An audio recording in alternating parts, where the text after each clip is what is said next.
নমস্কার বন্ধুরা, আশা করি আপনারা সকলেই ভালো আছেন। আপনারা দেখছেন XI USD gold versus dollar trading chart. এই সপ্তাহ শুরু হচ্ছে 3রা নভেম্বর টু 7ই নভেম্বর, সোমবার টু শুক্রবার। এই সপ্তাহে পুরোটা সপ্তাহে কিন্তু নিউজে ভরপুর। প্রত্যেক দিন হাইলি ইম্প্যাক্ট নিউজ আছে। সোমবারেও নিউজ আছে, শুক্রবারে সোমবার টু শুক্রবার প্রত্যেক দিনই নিউজ আছে। সোমবারে দেখুন নিউজ আছে 8:30-এ। মঙ্গলবার হাইলি ইম্প্যাক্ট নিউজ আছে, বুধবার আছে, বৃহস্পতিবার আছে, শুক্রবারও নিউজ আছে। তাই এই সপ্তাহে প্রত্যেক দিনই নিউজ আছে। নিউজ টাইমে আপনারা ট্রেড থেকে বিরত থাকার চেষ্টা করবেন। মার্কেট ভোলাটাইল হয়, স্টপ লসে হান্টিং করার সম্ভাবনা থাকবে। এবার আসা যাক চার্টে। দেখুন এই সপ্তাহের ক্যান্ডেল ক্লোজ হয়েছে, মান্থলি ক্যান্ডেলও ক্লোজ হয়েছে। দেখুন মান্থলি ক্যান্ডেলটা উপরে একটা শ্যাডো দিয়েছে, বড় একটা শ্যাডো দিয়ে ক্লোজ হয়েছে। বডির তুলনায় শ্যাডোটা কিন্তু অনেক বড়। এখানে বোঝা যাচ্ছে যে একটা মান্থলিতে একটা সেলিং প্রেসার আছে, সেলিং প্রেসার কাজ করছে। কিন্তু মান্থলিতে আমরা এখনও অবধি স্ট্রাকচারাল বেসিসে সেলে কনভার্ট হয়নি, যতক্ষণ না এই লেভেলটার নিচে ক্যান্ডেল ক্লোজ করবে। 3172-এর নিচে যদি ক্যান্ডেল ক্লোজ করে দেয়, তাহলে আমরা সেলে কনভার্ট হবো তখন। এবার আসা যায় উইকলি ক্যান্ডেলে। উইকলি ক্যান্ডেলে দেখুন কি সিচুয়েশান ক্রিয়েট হয়েছে। উইকলি ক্যান্ডেলে কিন্তু আমরা এখন অবধি বাইরেই আছি। দেখুন এই দুটো ক্যান্ডেল মিলে এই যে বুলিশ ক্যান্ডেলটার নিচে কিন্তু ক্যান্ডেল ক্লোজ করেনি।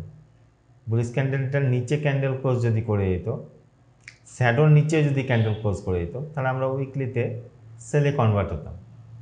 উইকলিতে আমরা বাইরেই আছি। ডেলিতে আসুন, ডেলিতে কী সিচুয়েশান ক্রিয়েট হয়েছে দেখুন। ডেলিতে আমরা সেলে আছি। যতক্ষণ না এই লেভেলটার উপরে ক্যান্ডেল ক্লোজ করছি।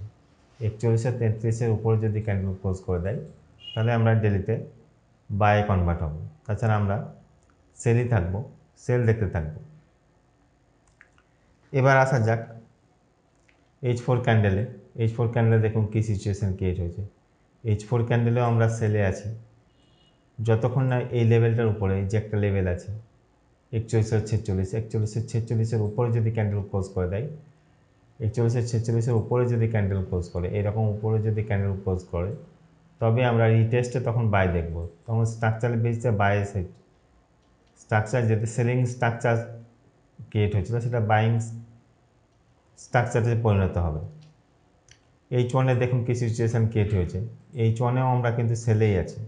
H1-এ যদি যতক্ষণ না এই লেভেলটার উপরে ক্যান্ডেল ক্লোজ করছে, 4142 টু 4152 যে একটা লেভেল আছে, লেভেলটার উপরে যদি ক্যান্ডেল ক্লোজ করে দেয়, তবেই আমরা সেটা বাইং স্ট্রাকচারে পরিণত হবে। এবার জোনগুলো দিয়ে দিচ্ছি, এই জোনে থেকে ট্রেড করবেন। জোনে থেকে গতদিন যে জোনগুলো দিয়েছিলাম, প্রত্যেকটা জোনেই প্রফিট দিয়েছে। আশা করি আপনার প্রফিট অর্জনও করেছেন। এই যে বাইং জোন, সেলিং জোনগুলো নোট করে নেন। প্রত্যেকটা জোনে প্রফিট দিয়েছিল গতকাল। দেখুন এই যে জোনগুলো আছে, এই জোনগুলোতে স্টপ লস লাগিয়ে ট্রেড করবেন। কখনোই বিনা স্টপ লসে ট্রেড করবেন না। স্টপ লস লাগিয়ে ট্রেড করবেন। এই জোনগুলো নোট করে নেন।